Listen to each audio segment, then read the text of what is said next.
All right, it is great to welcome you all back for our second week in this spring term as we look at Christianity for the first few hundred years after the New Testament.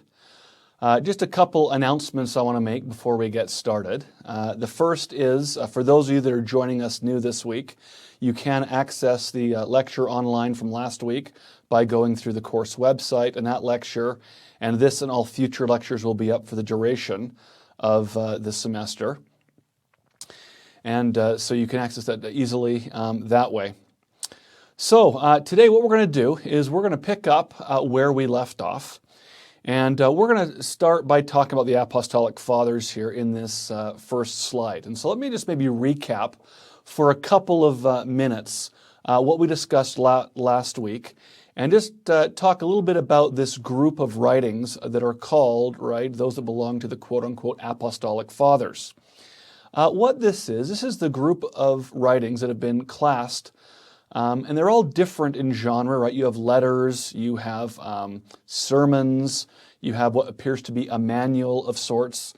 You also have an apocalypse in these writings called the Apostolic Fathers. And this here is the writings that are typically associated with this group. And so last week we talked about the Didache, which means teaching, which purportedly emanates from the 12 apostles.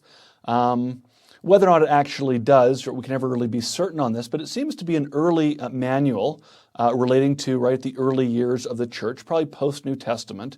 Again, we only know of it from a manuscript that's over 1,000 years later, but it's instructive, I think, of things that early Christians are discussing and practices that are in place. We talked a little bit about 1 and 2 Clement, and last week we introduced the epistles of Ignatius of Antioch, and that's where I want to start today. And just something about this slide, this kind of relates back to a slide from last week. We talked about with New Testament writings that they're very hard to date. We can't really pin, most writings down to a year or a decade. Paul's letters are a little bit different because we have an idea of when he engages in his various missionary activities. But with the Apostolic Fathers, there are 2 texts that we can kind of date, certainly, I think, to a decade. And the first we're going to talk about here momentarily is the epistles of Ignatius of Antioch, this early bishop from Antioch in Syria. The other is the martyrdom of Polycarp, and we'll look at that here in the coming weeks. And so let's begin then by looking at the letters of Ignatius of Antioch. So as I mentioned before, Ignatius was a bishop of Antioch, and this is the Syrian Antioch. There's a number of cities called Antioch in the ancient world. It's a little bit confusing. If you're wondering why are there so many cities called Antioch, it's kind of like why are there so many ancient cities called Caesarea? When people built cities, they would build them in honor of a ruler or an emperor. And so if you build a city in the Roman period, you might call it Caesarea, right, to honor the emperor. In an earlier period, you have a Macedonian general or a successor of Alexander called Antiochus Seleucus, who a number of cities are built during his time as ruling a certain part of the post-Alexandrian Empire. And so you have all these cities called Antioch, but it's one here in Syria, as you can see on the map on the slide. And what we have here with Ignatius is he is traveling to Rome, but it's not under his own volition. What we learn from his letters that in fact is he is a convict, and he's been taken to Rome by a group of soldiers. And I think the best way to read these letters that he writes along the way is that he's there to be tried as a Christian. And what later Christians say about him, and we have Christians writing, within the next century or so, they talk about him, being tried as this early bishop of the church in Antioch. And a little interesting note there, as you look at this little blurb here from Eusebius of Caesarea, you'll notice here that in fact, he mentions that in fact Peter was the first bishop of Antioch, where today in Roman Catholicism, traditions that Peter is actually a bishop in Rome, but here according to early Christian source, he was actually a bishop in Antioch. And so Ignatius, along the way, I'm going to come back to this slide here in a moment, is going to write 7 letters when he's under guard as they're transporting him from Antioch to Rome to be tried. And these 7 letters as you see here on this slide, are all addressed to different churches in Western Asia Minor or modern-day Turkey. Now, just to go back to our previous slide, right? So a couple things we learn about Ignatius. Well, first of all, he's the bishop in Antioch. That becomes clear. I think from his letters, he's fairly educated and certainly knowledgeable in Greek. All his letters are written in Greek. And just to reiterate, all early Christian texts that we presently have, including all 27 texts of the New Testament, are all written in Greek. It's not until the later part of the 2nd century and really into the 3rd century that you get many writings in Latin, at least those that are extant. Maybe early Christians were writing more in Latin, we just don't have them. Certainly by the time you get into the 4th and 5th centuries, you have a number of more Christians then writing exclusively in Latin, but early on it is almost exclusively all in Greek. And so with Ignatius, besides looking at what later Christians said about him, we pretty much all our information about him and the church at this time, right, his letters are probably dated to around the year about 110, come from these 7 letters that he wrote. Now what's interesting, before I just say a couple words about these letters, when you look at the 7 letters he writes here, you'll notice that in fact some of these are related to communities that we learn about in the New Testament. So for example, right, he writes to the church at Ephesus, and of course we have one remaining letter to the church in Ephesus. Paul wrote a previous letter there, which we no longer have. But somewhere else we get letters to some of these churches that are mentioned here is in the book of Revelation. And so at the beginning of the book of Revelation in chapters 2 and 3, John writes, right, communicates some information from the Lord to 7 churches like Ephesus, Smyrna, Philadelphia, that are also addressed here in the letters to Ignatius. Now with Ignatius in his writing, what's going on is he's kind of passing through, right, under armed guard. They're allowing him, right, people to come and see him. And so we learn from his letters, right, the deacons from local branches are coming out to meet him, supply him with, right, his needs, probably providing gifts, food, probably some money, things like that. And when he meets with church members as he's being conducted to Rome, he will actually write letters then to different congregations, often addressed to a bishop of a congregation. Now what we learn from Ignatius in his letters, and here I'm just going to summarize these and really focus on, I think, 3 of the big issues that come up in these letters. That first of all, he talks about being a convict. And some have wondered, okay, what is the exact nature of him being a convict? What crime was he charged of? I think the best way to read this is it's the charge of being a Christian. And this seems clear if you look there at the bottom of the slide, his reference. Here it says Romans or Ephesians, but remember, these are references to the letters of Ignatius, not to the Romans by Paul or Ephesians by Paul. But what you have here, right, is he talks about, right, being, conducted there by 10 soldiers. And then a little bit later on, he talks about that others had preceded him in going to Rome. And referring here to other Christians who'd also been taken to Rome to be tried. And I'm going to explain this a little bit more later in the lecture. But the charge seems to be is that he's a Christian. And so there's something now about being a Christian that is illicit in the beginning of the 2nd century. And I'm going to expand on this a little bit more as we look at some other letters, not from Christians actually, but from a governor to an emperor in the early part of the 2nd century. In fact, the emperor at this time is a man called Trajan. This is who Ignatius would go and make his defense before.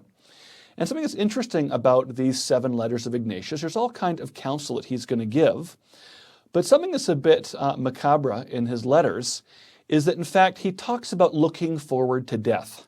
And I think we read this as a modern reader, this does seem kind of strange. And people have often wondered in these references to the church in Rome. In fact, he writes a letter ahead to the church in Rome, expecting to arrive there eventually as he makes his way through Asia Minor, and basically expects to be condemned to beasts. And it's quite a little bit violent here as he talks about this will be okay. And when you read this, it seems a bit strange that somebody's actually looking forward to martyrdom. And so some have wondered, well, what exactly is he getting at here? Does he really want to die, or is he really trying to be brave in face of probably almost a certain ensuing death? But there are a few passages, at least in his letter to the Romans, that I think strikes us a little bit strange as somebody's actually looking forward to going into the arena. Of course, at this point, if he's going to get to Rome and he's going to be condemned, which is likely going to be the case, he would be there in the Colosseum in Rome, and that's where his death would likely take place. Of course, there are a couple of things I want to mention about this, is that as a Roman citizen, and I think it's pretty clear he's a Roman citizen, that in fact, in Roman law, Roman citizens, at least in theory, don't actually face death in the Colosseum. In Roman law, what you have are what's known as the harshest punishments. In Latin, they're called the summa supplicia. And there's really three of them, right, in which people that are condemned of capital crimes, the way they're put to death. One is called damnatio ad bestias, which means you're damned to the beasts. In this case, Ignatius expects that he's going to suffer this, which means you're then condemned to go and fight in the games in an arena, like in the Colosseum in this case. Another one would be damnatio ad cruxem, which means you're damned to be crucified. And then you have damnatio ad metallum in Latin, which means you're damned to the mines to go work in the mines somewhere, which is almost certain death.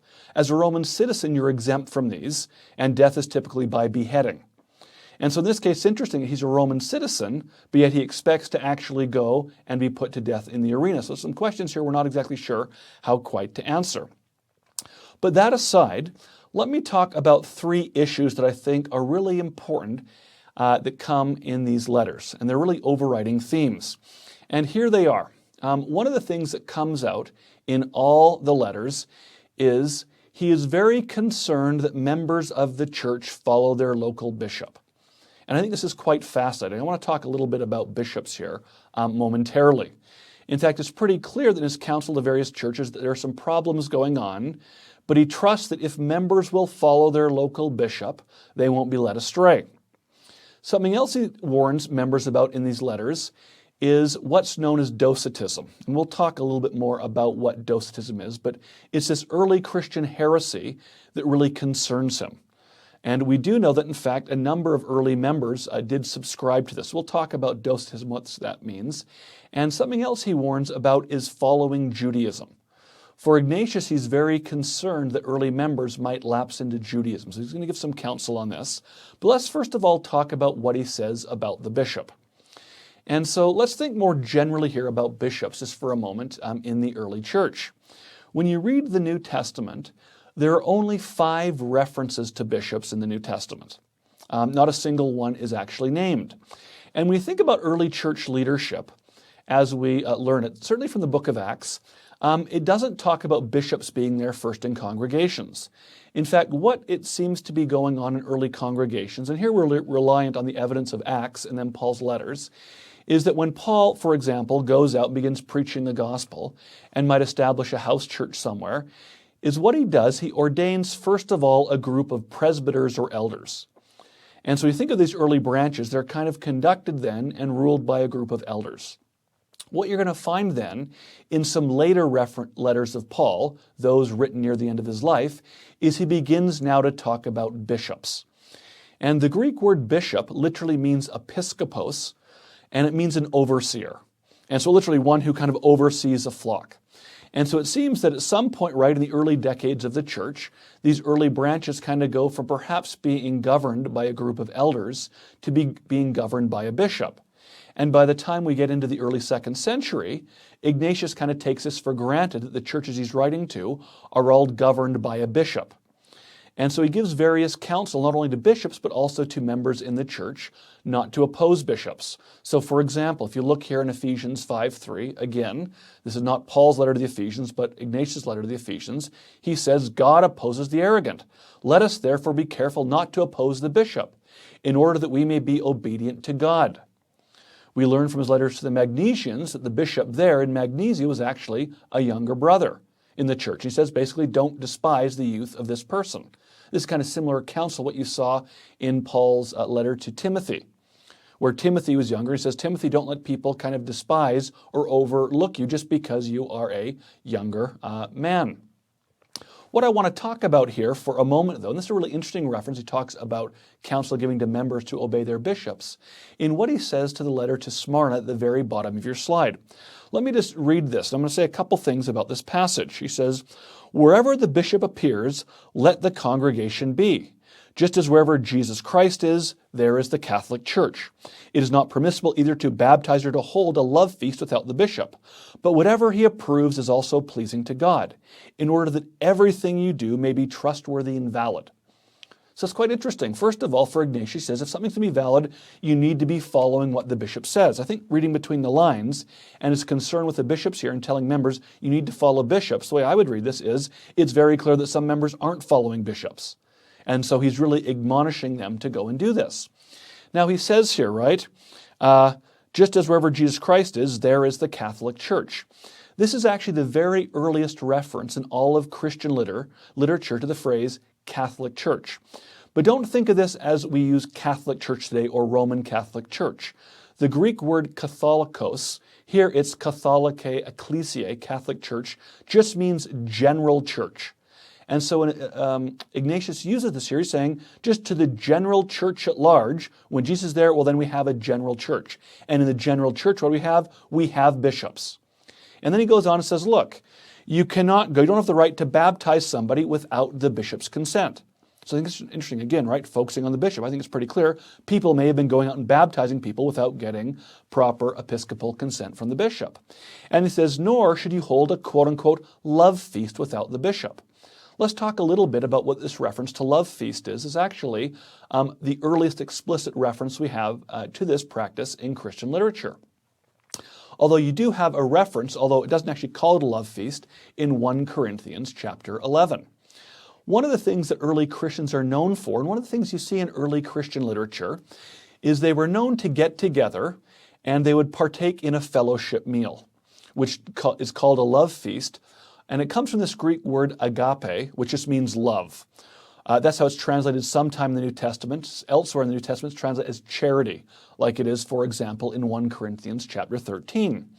And so in this basically feast that Christians would hold, they'd get together, and there it was to fellowship, right? Brothers and sisters would get together. It'd be kind of like a potluck meal.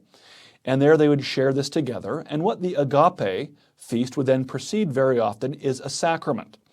And so what you have, for example, if you go and read 1 Corinthians chapter 11, there Paul is rebuking the Corinthian saints, because when they get together, he rebukes them. When they get together, he says, look, you get together and you're eating too much, you're drinking, you're really kind of reveling. He's saying, look, the most important thing you do when you get together is the sacrament.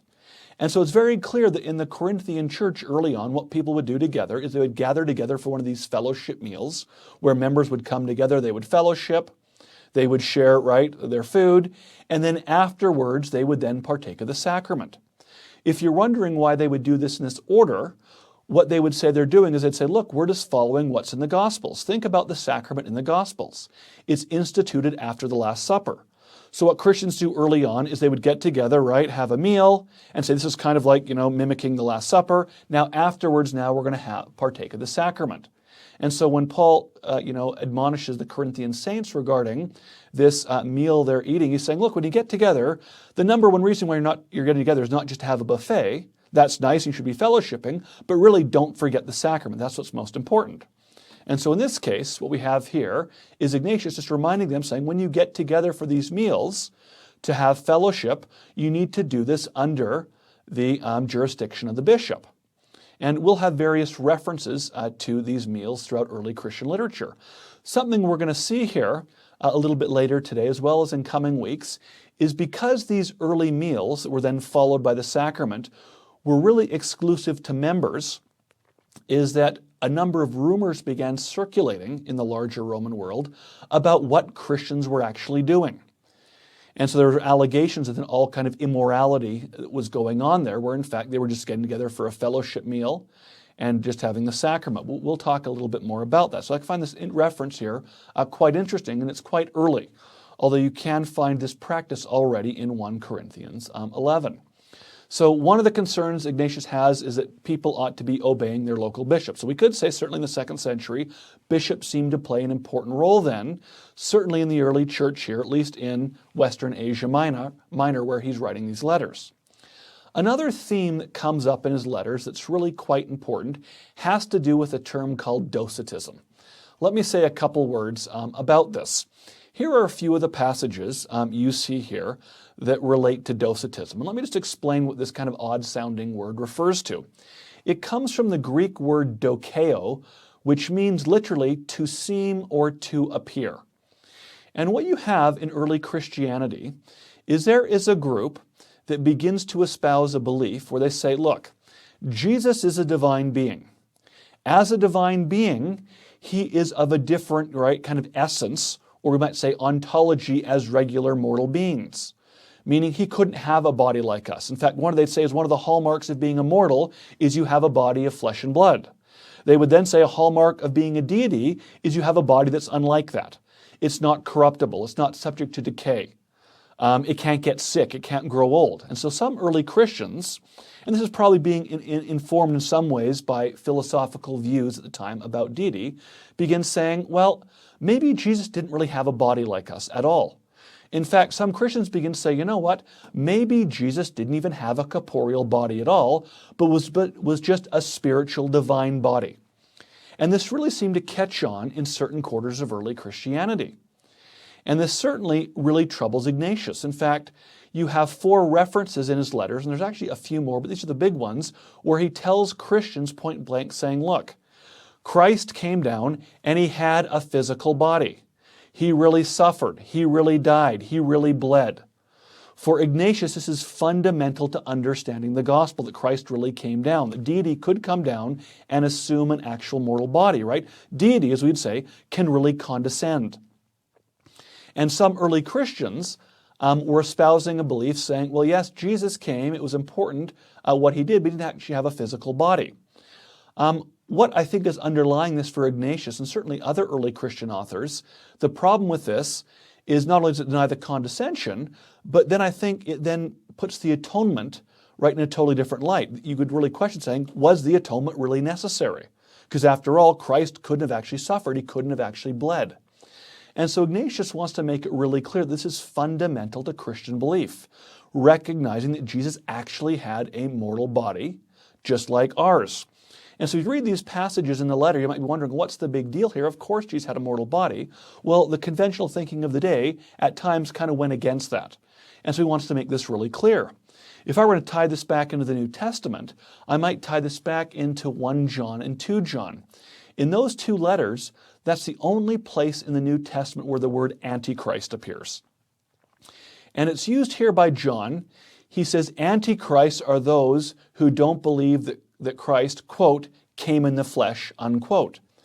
And so it seems there that already in 1 and 2 John, whenever they may have been written, that already you're seeing a little bit of this belief perhaps creep into the church. And for John saying, look, people that deny he came in the flesh, these are really antichrists. They're fundamentally denying what Christ did. This is why John actually begins at least 1 John by saying, look, I've seen Jesus. In fact, I've handled him with my own hands. So he wants to make the point saying, look, Jesus actually had a body. And we get into 1 John chapter 2, he makes the point saying, look, he's the quote-unquote propitiation, unquote, for our sins.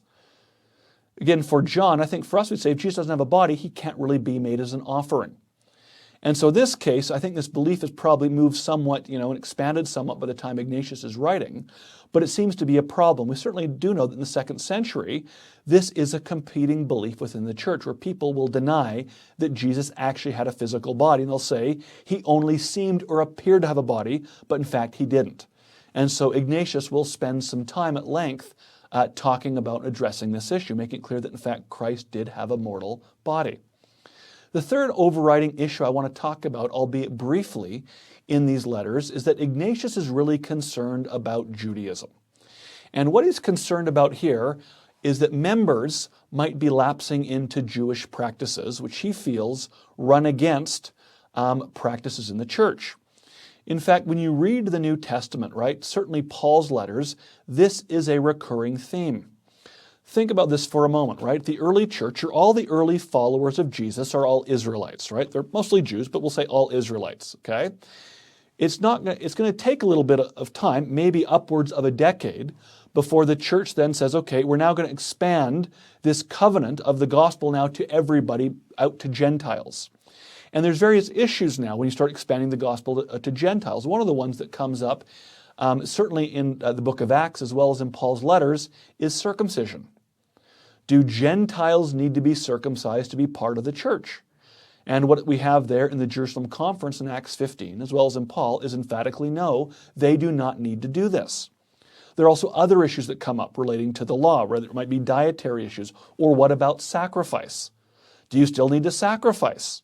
Hebrews will make the point emphatic, saying, no, Christ died once and for all. There is no longer a need of animal sacrifice.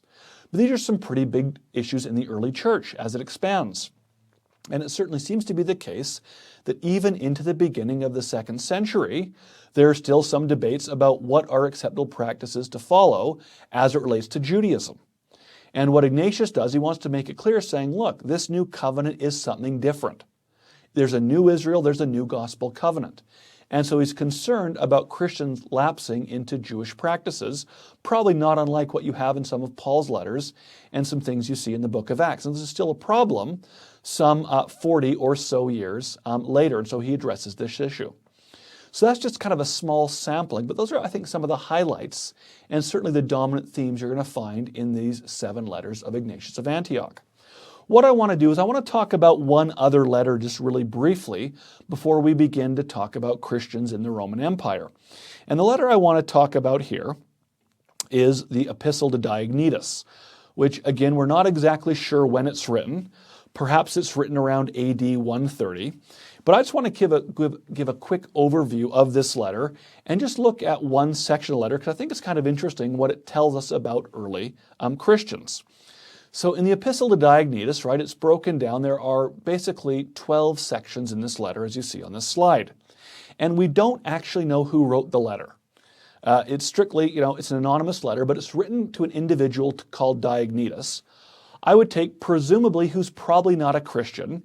And what they're doing is they're explaining Christian beliefs. So it's kind of an interesting letter to read, right, emanating from early Christianity, talking about Christian beliefs.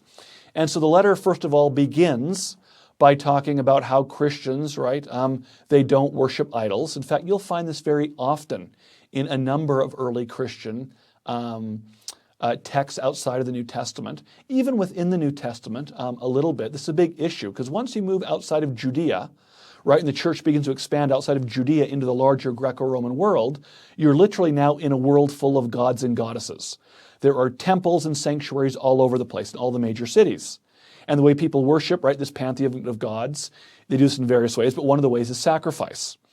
And so you'll often have early Christian authors then speaking against idolatry in a way that is very reminiscent of when you think about Hebrew prophets, right, in ancient Israel as they warn and chastise the children of Israel against, serving idols. And so it begins in this way by warning about idolatry, warns about Jewish worship and customs. But the one section I really want to focus on here is section 5, because the author then says, look, this is what we do as Christians. So I think it's kind of really interesting, kind of a little insight into what Christians were doing in the first half of the 2nd century. And so let me just look at a couple parts of this passage here in section 5. So look what he says here. For Christians are not distinguished from the rest of humanity by country, language, or custom. So he's saying, look, we're not distinguished in terms of we're not all in one location, and we don't all speak the same language, and we don't all follow the same customs, meaning that when this letter was written, that Christianity had spread out throughout the Greco-Roman world. Now look what it says as you get down into section 3 of 5. This teaching of theirs has not been discovered by the thought and reflection of ingenious men. This is really, really important. He's saying, look, the doctrines we hold aren't man-made. In fact, let's make a point here saying, really, they've been received by revelation. In fact, this is something interesting as we move into the 2nd and 3rd centuries, and we see non-Christians begin to talk about Christians. They're a little bit confused at times, saying, why do these people rely so much on this faith and revelation? And so he's kind of making a distinction. We're not like this philosophy where people have come up, right, with a lifestyle of how you should live this. We're different. I think clearly his underlying this is we live by revelation. Now look, we go down into section 4, right? He says, right, we follow local customs in terms of dress and food and other aspects of life. So Christians aren't necessarily dressing any differently. I think we might say, certainly as we see from other letters, that Christians do focus on modesty. But in terms of unique dress, they're not, noted for this. But but they are known for their good character. Look down now to section 6, right? He says, look, they marry like everyone else. He says, look, we get married, we have children. He says, but they do not expose their offspring. I think it's really interesting. What you have here is that Christians are actually known for basically saying it is immoral to get rid of your children. There is a practice in the ancient world where if you have a child you don't want it, you literally just throw it out in the dump. Part of this is fueled in part by, depending on maybe where you are in the time, that children aren't yet really accorded any quote-unquote human rights. And again, human rights is really an anachronism in some ways in the ancient world, but people would literally throw out unwanted infants and things like this. There's some very famous references to this. And the author's saying, look, we don't expose our children, we keep them. Look what it says here, section 7, right? We share our food, but not our wives. Okay, well here he's probably making a reference to this agape meal where they get together, they share their food. Now this reference now to sharing wives might seem a bit strange, but one of the allegations that's going to be made about Christians that we'll see here in the coming lectures is that they're really an immoral group. And they're this familial group, and they're known for all kind of immorality amongst themselves. And so the author's making clear, saying, look, we share food, but we certainly don't share our wives. He talks about, right, we live in the flesh, but we're not, we don't live according to the flesh. It talks about we have our citizenship, right, in earth. And it does go on and say, look, we follow the established laws. And this is kind of interesting. In fact, as I kind of read this section here, this reminds me a little bit of certain parts of the articles of faith in our church. Here's what we do. Here's how we act. Here's what we aspire to do. And so I think it's really interesting because you don't have anything else quite like this in the Apostolic Fathers. And if this letter to Diognetus is as early as it's believed to be, this is really kind of our first glimpse into lives, and we might even say the sociology of early Christians and their communities.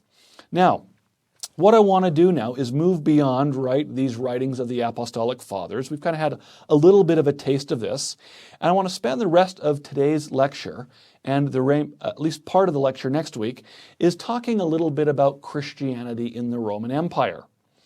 Because one of the things you're probably all wondering is I talked earlier in the lecture about Ignatius, going to Rome to be condemned, and you're saying, well, what's wrong about being a Christian? Well, that's a good question. Let's try to understand that a little bit better by understanding a little bit more about Christianity in the Roman Empire. And I have this picture up, right? You have Christians in the Colosseum. And one of the things I want to say here is, first off, is that yes, early Christians, once you kind of move beyond the new couple of decades, or even by the very end of the New Testament writings, it does become difficult in various ways to be a Christian in the Roman Empire.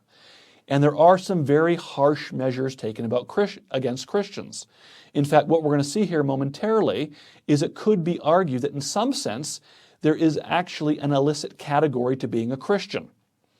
Certainly we're going to see this from correspondence from a governor to an emperor.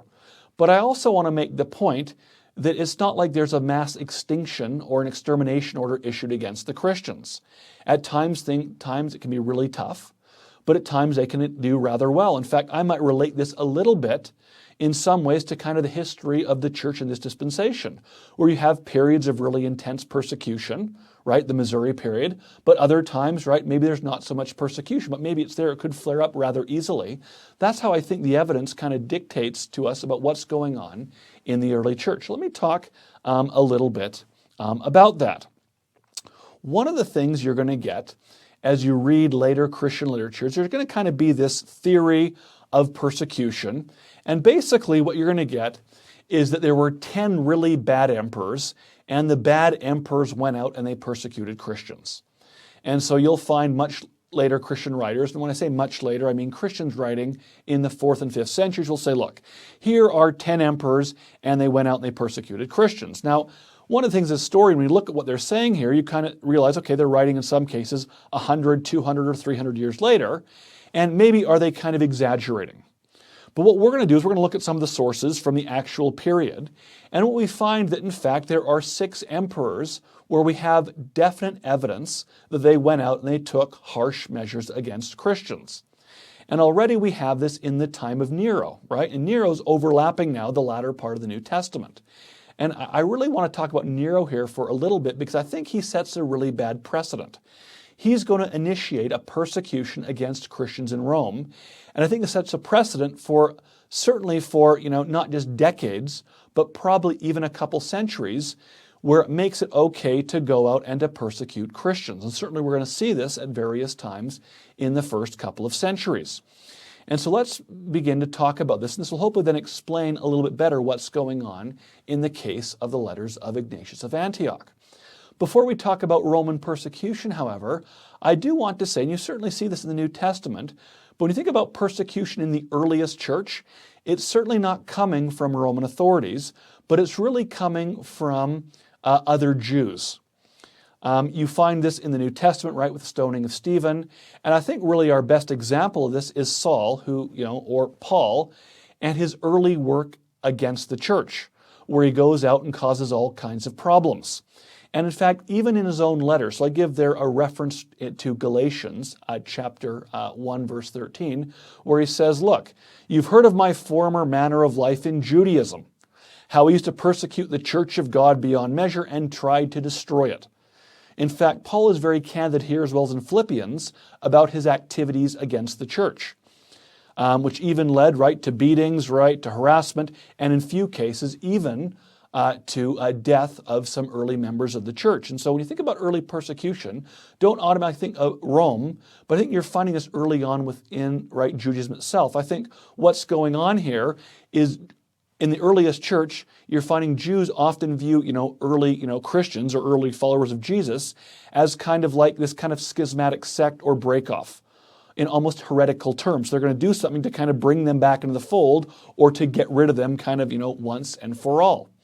And so we have this in Paul's own writing. We have that in Acts.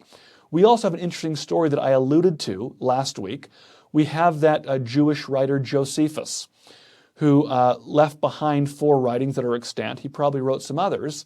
But in one of his writings, The Antiquities of the Jews, he talks about how a high priest around the year AD 62, when the governor died, and there was kind of a power vacuum for a short period of time before a new governor was sent out, the high priest took it upon himself to begin to persecute early followers of Jesus and actually put James, the brother of Jesus, or we'd say half-brother of Jesus, to death by stoning, as well as a few others. So this is, in fact, I think this is well established.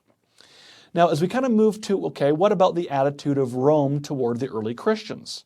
When you look at the New Testament evidence, and here we'll take Paul, when Paul goes out into the Roman world, in fact, his earliest encounters with Roman governors and proconsuls is actually very positive, at least as depicted in Acts. So when Paul goes with Barnabas and Mark to Cyprus, and he meets with Sergius Paulus, in fact, Sergius Paulus doesn't say, right, you're a Christian, or you're this follower of Jesus, right, I'm going to go and we're going to harass you. In fact, he probably imagines, like many early magistrates would have, oh, this is just some kind of movement within Judaism. And he seems to be impressed, based on the depiction in Acts of Paul's preaching, and certainly with what Paul does with the magician, right, Bar Jesus. As we get down to Acts 18, when Paul is being harassed in Corinth by a man called Sosthenes, who's a ruler there of a synagogue, and he's kind of brought before Gallio the proconsul. Again, there are no problems. It's not, well, this is, a Christian or a follower of Jesus. In fact, the proconsul says, look, this is a matter of Jewish law. This is not a matter of our law, and he dismisses the case. So in fact, it ends up in a rather positive light for Paul. So in fact, early on, at least what we have in Acts, you have some positive encounters. The question is, okay, where does it go bad? And it seems to me it kind of goes bad probably, at least based on our evidence, sometime in the 60s. Now let's just think about this for a moment. Where else in the New Testament does it talk about Rome? Well, here you have a couple references in the book of Revelation, and they're in a rather negative light. In fact, negative light's really an understatement. It's an absolutely negative light. In fact, in the book of Revelation, this is an apocalypse, right? Apocalypse in Greek just means a revelation. And apocalypse is by their very nature, right? There is, right, there's some gore, there's hardship. This is kind of part of apocalyptic discourse to some degree. So do keep that in mind. But nonetheless, when you read the Revelation of John, it's very clear that Rome is causing the church some serious hardship. And let's just talk about a couple of references here, because I think it's going to inform what's going on earlier on, kind of pave the way as we move forward then into those early decades after the New Testament. So one of the images you get in the Revelation of John is it talks about Babylon, right? And Babylon, of course, from the Old Testament, right, there's an actual city called Babylon, but comes to symbolize, right, the world that fights against the covenant people of God. And so this imagery is used in the book of Revelation.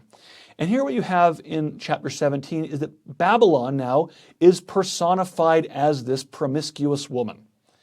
And it talks about, right, you read there, I saw the woman drunken with the blood of saints and with the blood of the martyrs of Jesus. So it's very clear, right, that the quote-unquote Babylon is persecuting the church. In fact, what you find where Jesus says in the Olivet Discourse saying, look, apostles, there's going to come a day when people are going to drive you out of the synagogue. They're going to kill you, right? You're going to be hated for my name's sake. Certainly by the time Revelation is written, these things seem to be going on. Let's talk about Babylon's doing this. But in fact, as you read on in 17, it actually tells us, supposedly in code, but it's very clear, who is Babylon? Well, look at verse 9. This calls for a mind that has wisdom. The 7 heads are 7 mountains on which the woman is seated. So when it depicts Babylon as a woman, it says this woman's riding on a beast with 7 heads. And it says, oh, by the way, these 7 heads are actually 7 mountains. Well, it's very clear now who this is referring to. If you take a look at this coin right here, here is a Roman coin minted in the middle and later part of the 1st century. And what do you see on this coin? Well, you see the goddess Roma personified, right? This kind of Roman Empire personified as a woman. And what she's sitting on? Well, if you count it up, she's sitting there on 7 stones. Or there, 7 mountains. Because what is Rome known as? Well, anciently Rome, and even modernly is known as Rome, was the city of the 7 hills, or in Latin, Urbe Septicalis. And so very clearly the author in Revelation is saying, look, Babylon, well, by the way, this is code for Rome. Doesn't mean the city of Rome is bad for all time, but it's saying at this point, this is Babylon, this is who's fighting against us. And so already now you're seeing, right, in this literature kind of identifying that Rome's causing some real problems for the church. Now, if we go a little bit earlier in the book of Revelation, it's going to now fit into Nero, and it will help us explain a little bit more, okay, why does Nero go after the Christians? You have a really interesting reference just a few chapters earlier in Revelation, and this is Revelation chapter 13, verse 18. And what you have here is really something interesting. So John has this vision, and right, he sees, right, a dragon. This is already in chapter 12. Then you're going to see a vision of a few beasts that are aiding this dragon. And with one of the beasts, look what he says here in verse 18. Let him that hath understanding count the number of the beast, for it is the number of a man, and his number is 666. It's interesting, right? Because John, just like before he's talking about Babylon in code, well, it's actually a place that sits on 7 hills, well, it's got to be Rome. He's saying this beast that's now helping the dragon, i.e. Satan, is actually a person, but it's not safe to actually say who that is. But he says, by the way, their number is 666. Now, historically, there's been all kind of speculation. Who could this person be? Well, I think we can have a pretty good idea who he's referring to in code. When you think back, right, and I said before, right, all the New Testament, every document's written in Greek, okay? Now, in Greek, when you want to write out letters, they don't have Roman numerals, right? Roman numerals aren't around. They're going to be around for hundreds of years. So how do they write out numbers? Well, you could spell it out, right, a full on. But the way you would write numbers in Greek is they have what's known as a system of alphanumerics, where every letter doubles as a number. So if you want to write the number, let's say 22, well, you'd write kappa because it's 20, then you write beta, that's 2, and say, okay, that's 22. And so alpha, beta, gamma, right, delta, right, you kind of count up, right, 1 to 10, and you go from there, and that's how they write numbers. Now, what's significant here is this means then that every single word or name has a numerical value. By the way that something is the same in Hebrew. They do the same kind of things. Now, what's interesting, so John is clearly saying, look, there's a person out there, and their name adds up to 666. And again, we can do a lot of speculation about who this might be, but I think we have a pretty good idea. Because believe it or not, there is somebody, when you combine their name and title, actually equals 666, and it's actually this person right here, it's Nero. I think it's pretty clear that, in fact, John is talking about Nero. And again, he's doing the bidding of the dragon. What's he doing? Well, he's persecuting the saints. He's actually killing them. And so this will help us kind of lead into talking about Nero and then Christians in the Roman Empire and their status. Now, if you're wondering, how do you arrive at that? Well, if you take the Hebrew, right, with the values, but you give the Greek rendering, Neron, which has a nu at the end, and you say Neron Kaiser, and you add it up with the Hebrew letters, guess what it equals? It equals 666. So I think John's saying here in code, yes, this is the beast, and it's a man. It's Nero. He's the one that's doing the bidding of this dragon. Now, some might say, okay, that's just a coincidence. That may be the case, but I do think there's a smoking gun here. What's the smoking gun? Well, in early manuscripts of the book of Revelation, already in the 2nd century of reference to this, the number here that's given is not 666, it's actually 616, 616, which we written chi iota stigma. So it's a difference of 50. Well, what's interesting here is before I said if you use Hebrew letters and the numbers say Neron Kaiser, the Greek form at 666, well, guess what? If you now use the Latin form Nero Kaiser and still use the same, Hebrew, numerical, equivalents for the letters, and nu here, equals 50, guess what the number is? It's 616. So I think this works really, really well for Nero. Well, let's think about this. And again, I won't be dogmatic in this, but I do think this works really, really well. Why would Nero be identified as the beast? Well, let me just say something that we know about Nero, and this will then kind of frame then the first real imperial interaction we have then with the emperor and the Christians, at least that we know of. And it's connected to an event that takes place in the summer of AD 64. As many of you probably know, in July of AD 4, a terrible fire breaks out in the city of Rome. It will burn for a period of time. In fact, the city will be in smoldering for many weeks, even if the bulk of the fire is over much quicker. And it causes all kinds of devastation in the city of Rome. Remember, we're in an age before fire brigades. There's no code. Roads are very close together, Yes, there are, of course, lots of stone structures, a lot of wooden structures. And so there's this fire, and it really ravages the city. And what then happens in the aftermath of this fire is a lot of people in Rome are wondering, what happened? How could this fire have come and ravaged the city? In fact, it's believed the fire burnt about 40% of the city. And in the aftermath of this fire, a rumor began to circulate in Rome, and people are saying, look, Nero was the one that started the fire. Nero had this bad reputation, and people felt, he's already expanding his palaces. He started this fire deliberately, so in fact he could expand, his building campaign.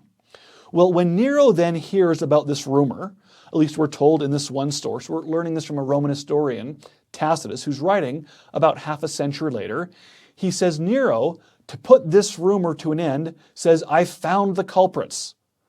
And guess who gets blamed for starting the fire in Rome? Well, here's the passage in Tacitus. Nero blames the Christians for starting the fire. And then a horrible persecution then ensues against the Christians in Rome, where they're taken, many are put to death, and are put to death in a rather gruesome fashion. In Roman law, you have the system of what's known as lex talionis, where it's written in a very literal way, let the punishment fit the crime. What you have there is if you are a convicted arsonist, well, then you would die then by immolation or burning.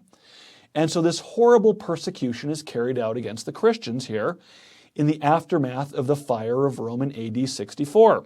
Now, when you read this account in Tacitus, and I won't read this, but you can take a look at that on your own, it's very clear that even though Tacitus really doesn't like Christians, he does, in this passage, it becomes clear, doesn't really believe they started the fire in Rome. Nevertheless, to satisfy the bloodlust of Nero, people are happy enough to go and get rid of them, and so it kind of, doesn't cause any problems for Nero at the time. But this is really quite remarkable, You have Christians in Rome now being singled out. Well, here now is this first episode, where they're accused of starting the fire in Rome. Nero initiates this horrific persecution against them, and really from this moment moving forward, at certain times and in certain places, there's now this kind of mark upon them, where the Roman government will take, very strong measures against them and will actually persecute them in a horrific way. And this already starts as early as AD 64. And of course, people have wondered, of all the people, why did Nero single out the Christians? Again, if you take Tacitus, where you kind of read it, where he says, well, they probably really didn't do this, but nonetheless, they're horrible people, so they deserve what they got anyway. I often wonder, right? Just think for a moment, right? Paul arrives in Rome a couple years earlier. Peter, right, presumably also arrives in Rome. He calls it by code Babylon in 1 Peter chapter 5. And again, that early tradition we looked at last week talk about Peter and Paul being put to death. Traditionally, right, that's believed to be in, the 60s in Rome. I wonder if, at some point Paul gets to make a defense before the emperor. And then because of that, the emperor then chooses, right, the Christians as kind of the scapegoats then as arsonists. Whatever the case may be, right, it sets a very bad precedent. In fact, one of the things I think you should probably be aware of is when I read 1 Peter, and it's very clear, it does use the word Christians here. It talks about fiery trials they're enduring. I read 1 Peter really in the wake of this persecution that starts out in Rome under Nero. And it really is quite significant. And I think this works really well then when you have then in the book of Revelation, right, referring to Nero as the beast who's doing the bidding of, right, the dragon or the devil. He's the one that kind of initiates this and blames the Christians for this fire in Rome. So here we have it, right, kind of this first imperial interaction with the Christians. It's not a very positive one. And it really kind of casts the die and sets the stage now for the next couple of centuries. Now things are going to change, of course, and we'll talk about this. And just because, I just want to make this note, just because there can be a really horrific, persecution in Rome doesn't mean that everywhere there's a big persecution going on, but certainly it sets a precedent where Christians can be the targets, right, of the Roman government. And what we're going to see as we get into the 2nd century is the only charge that's leveled against you, it's not going to be arson, it's just you're a Christian. By definition, you're a bad person. You can lose your life.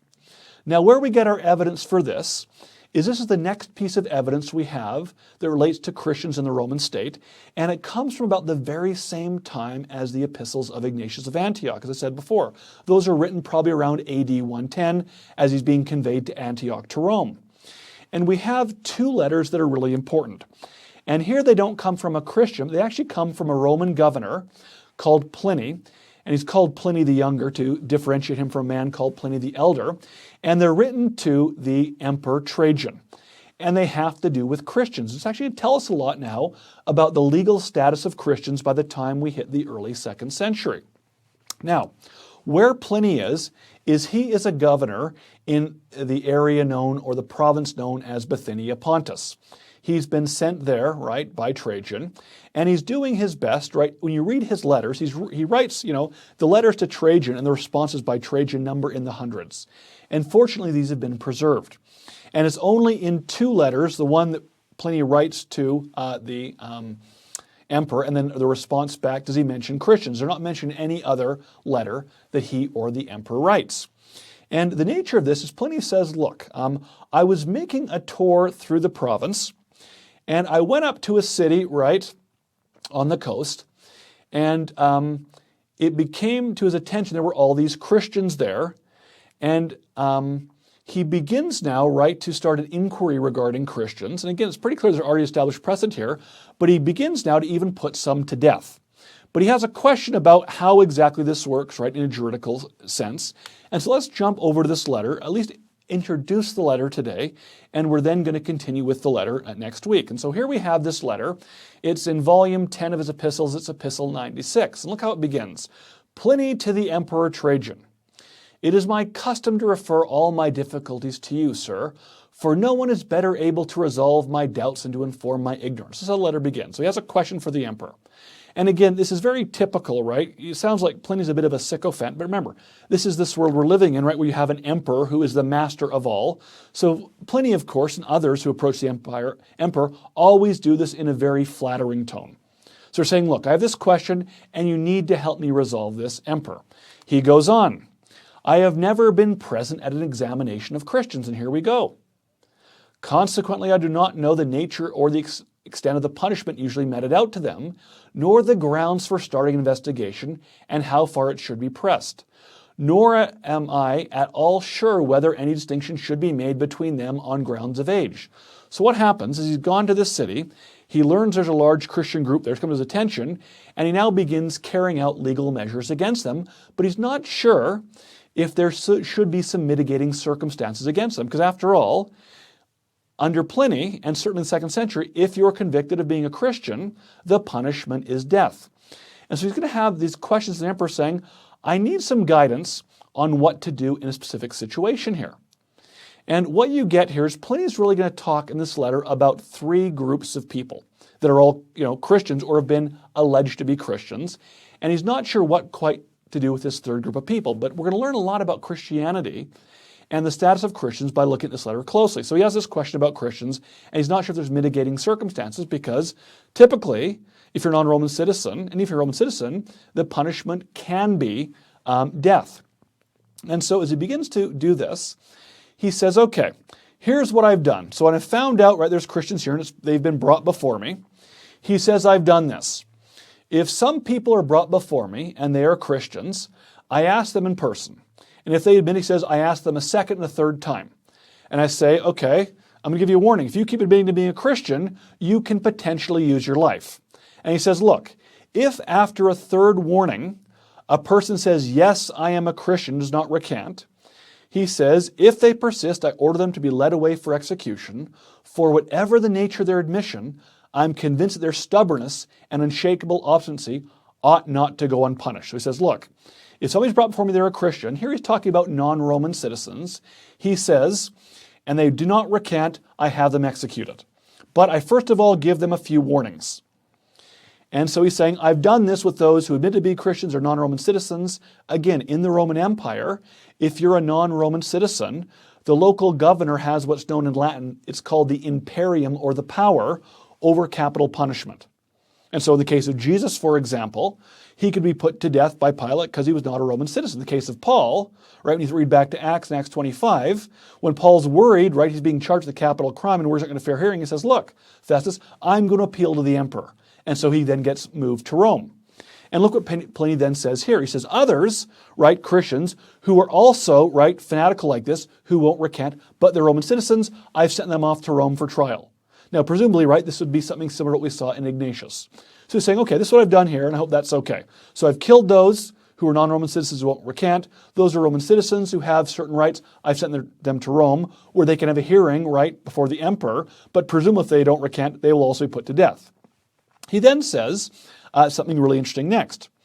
He then says, okay, I've done this, and he says, now that I've begun to do this, an anonymous pamphlet is circulated here in town, and they're accusing people of being Christians. And I'm bringing people before me. And he says, these people, however, denied they've ever been Christian.